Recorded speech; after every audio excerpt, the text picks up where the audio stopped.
इथे पूजा करून घेऊया. तर इथे छान पूजा करून घेऊया.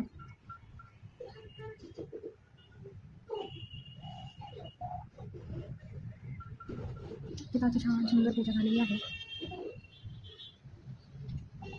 इथे रेडी झालेला आहे आणि इथे आपण घेऊया.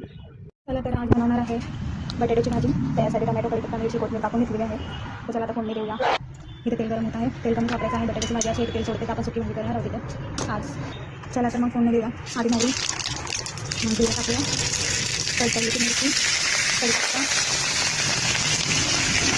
कढीपत्ता टाकून घेतलं तर आपल्याला बटाटा टाकायचा आहे इथे. छान परतून घेऊया.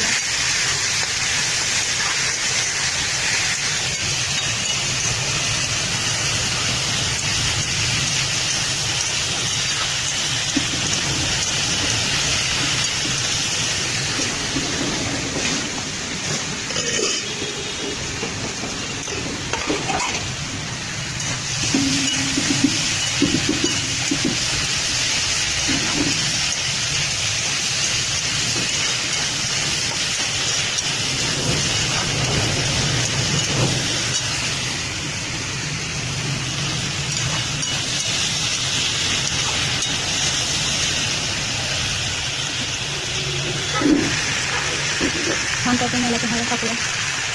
धनेपूड मिक्स करून घेऊ.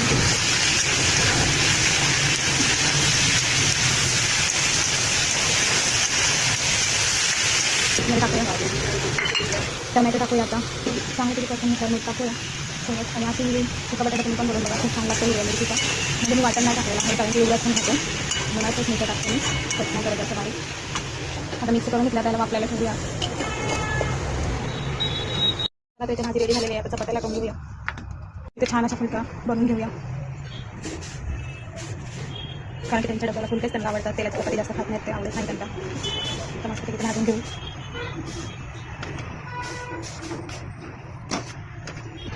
मस्त अशी भाजलेली आहे. त्याला छान भाजून घेऊया. रोटी